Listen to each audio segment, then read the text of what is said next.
Assalamualaikum warahmatullahi wabarakatuh. Bagaimana kabarnya anak-anakku yang saleh dan salihah? Semoga kalian dan kita semua selalu dalam keadaan sehat walafiat serta dalam lindungan dan rahmatnya Allah subhanahu wa ta'ala. Amin ya rabbal alamin. Alhamdulillah, puji dan syukur kehadirat Allah. Hari ini kita masih dapat melanjutkan pembelajaran sejarah kebudayaan Islam, di mana hari ini kita akan membahas tentang riwayat hidup Sunan Giri, ya, atau Wali Songo, di mana beliau Sunan Giri lahir pada tahun 1442 Masehi, tepatnya pada tanggal 9 Juni 1442 Masehi di Belambangan. Tahu sekarang nama daerah ini adalah Banyuwangi, berada di Jawa Timur, ya. Ayah Sunan Giri adalah Syekh Maulana Ishaq, yang merupakan seorang waliullah dan juga seorang pemuka agama, ya, seorang ulama besar di Samarkand. Syekh Maulana Ishaq ini merupakan adik kandung dari Syekh Maulana Malik Ibrahim, ya, atau Sunan Gresik.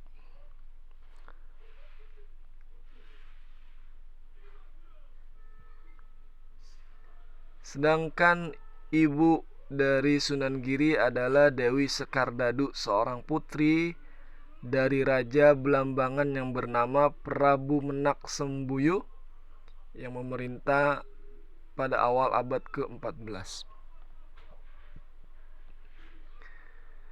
Di mana diceritakan di sini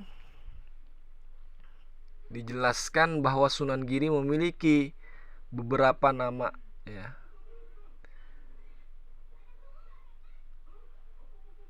Jadi sebelum beliau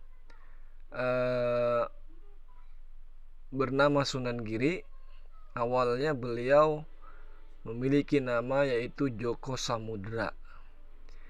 Ini adalah merupakan nama yang diberikan oleh ibu angkat beliau, yaitu Nyai Ageng Pinatih, ya.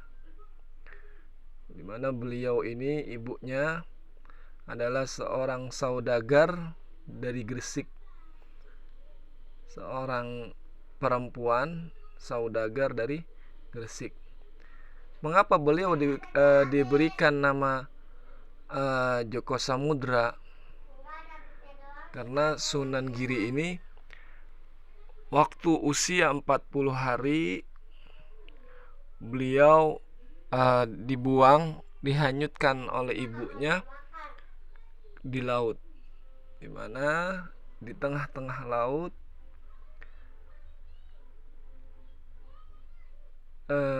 dan ditemukan di sebuah samudra, ya.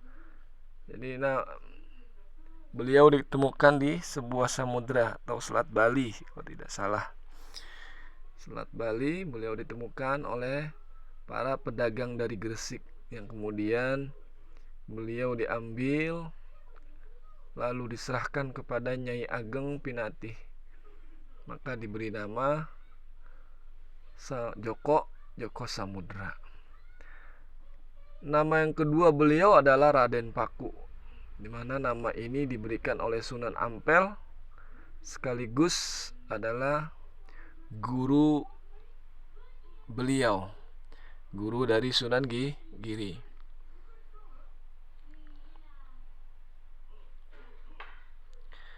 Nah, Sunan Ampel memberikan nama tersebut tidak lain hanya menjalankan amanat pamannya, yaitu Syekh Maulana Ishaq, yang merupakan ayah kandung Sunan Giri. Syekh Maulana Ishaq berpesan jika Sunan Ampel memiliki seorang murid dengan masa lalu pernah dibuang ke laut, agar diberi nama Raden Paku.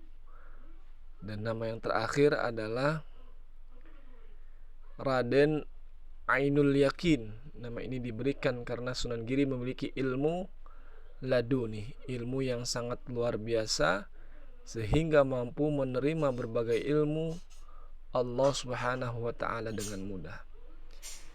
Jadi banyak ya, ada beberapa nama yaitu Sunan Giri yang akhirnya menjadi sebutan Sunan Giri. Beliau mendirikan sebuah pesantren di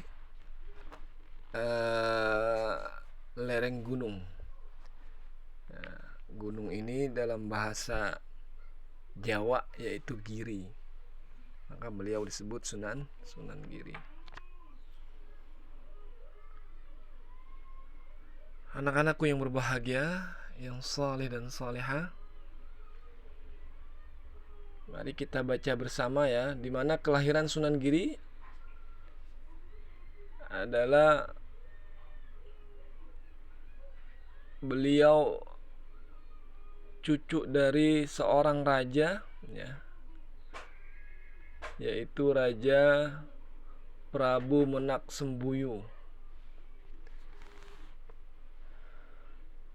di mana pada awal sebelum kelahiran beliau diceritakan Prabu Menak Sembuyu dan istrinya merasa resah dengan wabah penyakit yang melanda Belambangan, ya, melanda kerajaan,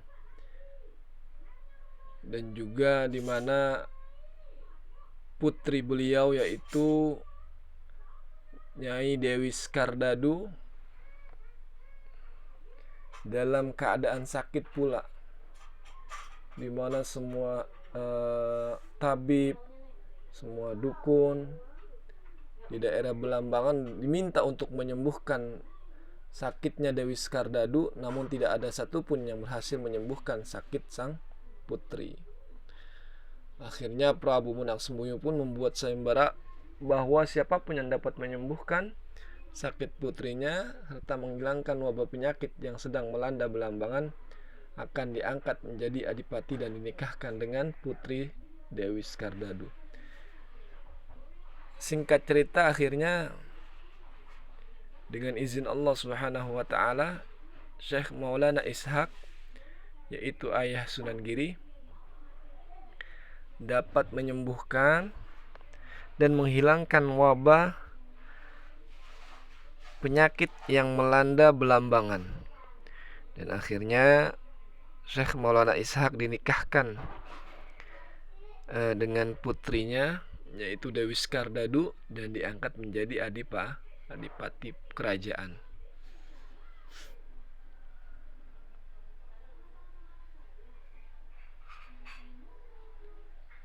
Kemudian Syekh Maulana Ishaq tidak hanya menjalankan roda pemerintahan, tetapi beliau juga menyebarkan agama Islam kepada penduduk Belambangan.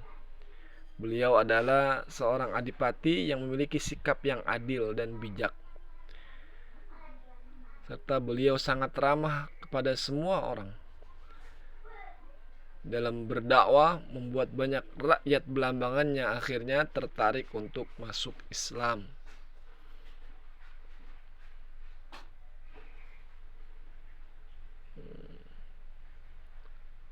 Singkat cerita, Syekh Maulana Ishaq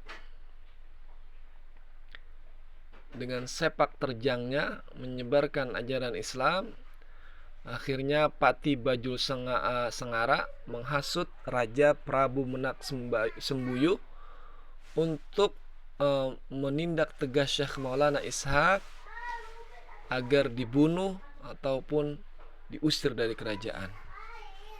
Dan akhirnya dengan hati dan sikap lapang dada dari seorang Syekh Maulana Ishaq, akhirnya pergi meninggalkan kerajaan dan istrinya yang sedang mengandung, yaitu Dewi Skardadu, di mana usia kandungannya berjalan 7 bulan.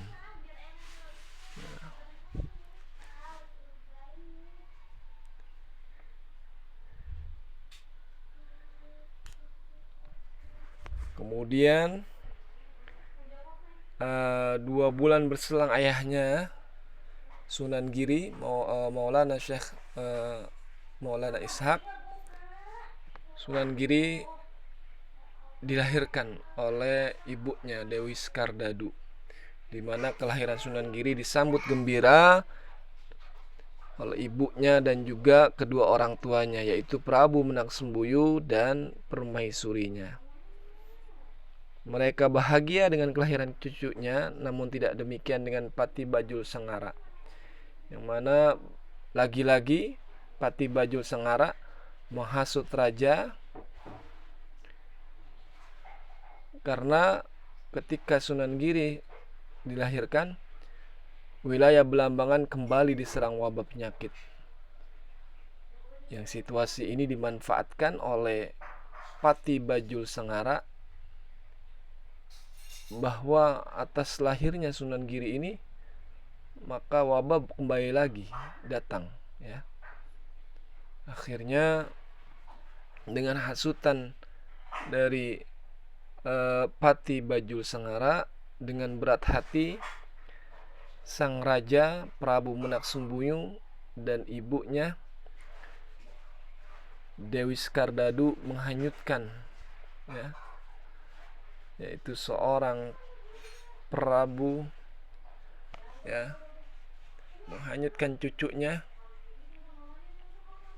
ke laut, yaitu Sunan Giri, yang akhirnya ditemukan tadi oleh pedagang-pedagang dari Gresik, yang kemudian diserahkan kepada Nyai Ageng Pinati.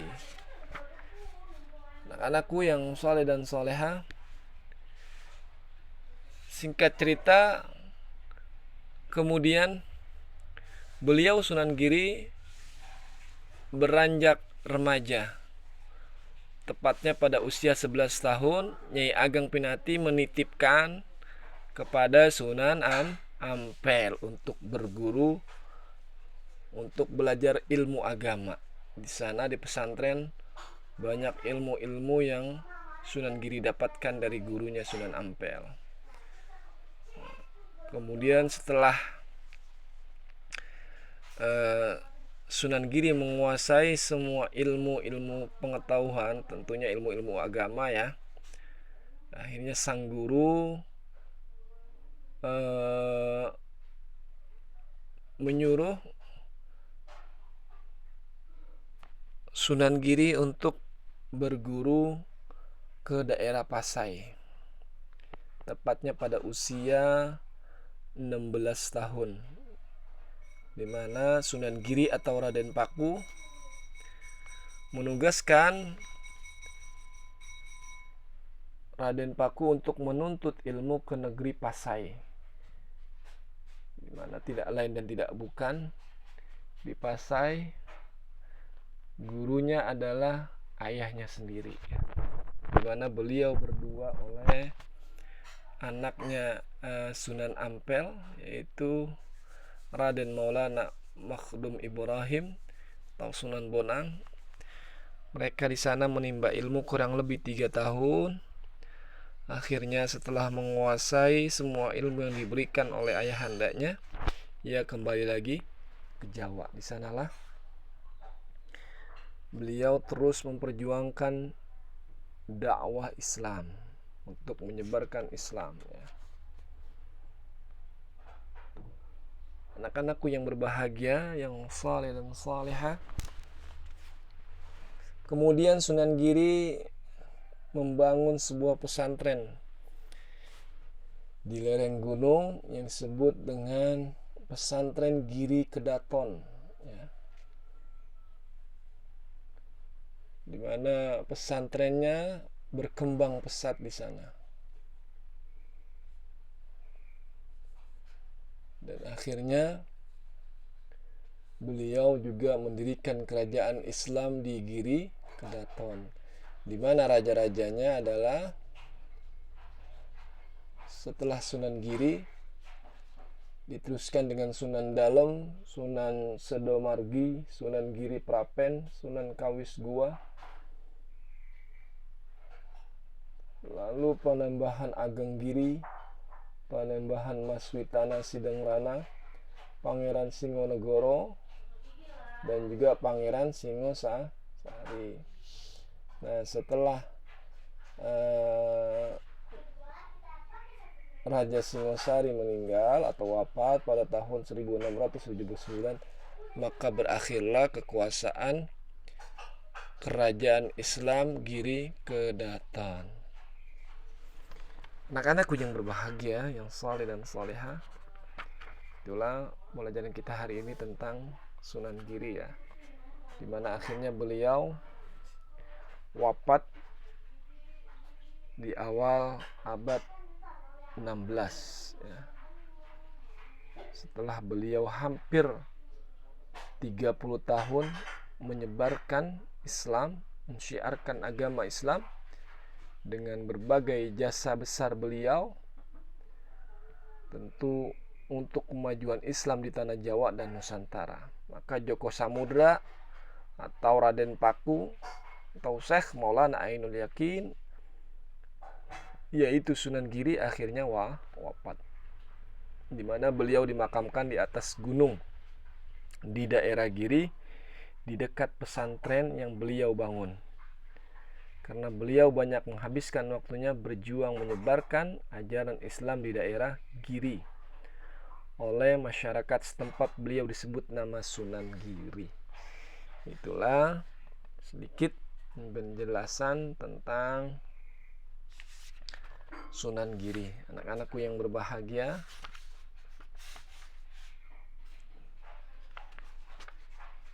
silahkan kalian membaca kembali rangkuman ya. Setelah kalian sudah membaca kembali,